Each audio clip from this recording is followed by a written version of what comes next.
Hi guys! In today's video, I'm going to be showing you how to make some famous Instagram slimes, and these are going to be self-inflating slimes, hollow slime, and also jelly cube slime, which is my most requested one. First up, we have self-inflating slime, and I've always found this really difficult to make, but I've come up with the perfect recipe. So first up, we're going to need some PVA glue, and then we're going to use the tiniest bit of shaving foam. This is going to be followed by a tiny bit of lotion, some foaming hand wash, I'd say about 10 pumps of this, and also about 3 tablespoons of foaming face wash, and the face wash I use is Clean and Clear's oil-free one. Then we're going to go ahead and stir it all in, and I recommend doing this for a while because in my experience the face wash makes it so thick, but it's really worth having it in there because this paired with the foaming hand wash really makes it such a self-inflating mixture, and I found it so interesting. It also activates super quickly because it has shaving foam in there, so I found that almost immediately I could go in and knead it, and then it became kind of like it was weird, it was kind of like a fluffy texture but kind of jiggly at the same time. So to thicken it up, I just went ahead and added some Daiso clay, and this one was kind of tough, so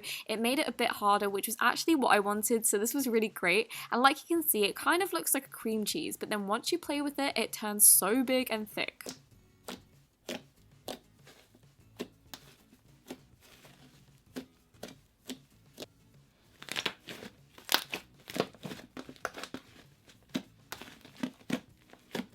Next up, we have a hollow slime / clear slime tutorial because I always get a bunch of questions on this. So the only thing is we're going to be using a clear PVA glue and also a borax solution, but this is a lot weaker than the normal borax solution we use. We're going to be using half a teaspoon of borax in 2 cups of warm water, and this is just because clear slime is so difficult to activate. I recommend adding your borax and then just stirring for 5 minutes straight because this is one of these types of slimes that just turns from a really sticky mess to perfect without adding any activator, just as long as you play with it, and it should end up like this. Once it's at this stage, as you can see, it's super cloudy, so you do need to keep it in an airtight container for 3 days, and then it should be clear. And then we can go ahead and add our pigment, and I like to add nail pigments just because it's so fine that you can see the hollow a lot clearer. And if you're wondering where I get mine from, I actually get it from Amazon, and it's really cheap. I think it's like $1.99 the one I get, and as you can see, it's so beautiful, and in real life the hollow's a lot clearer. It's just very hard to pick up on camera.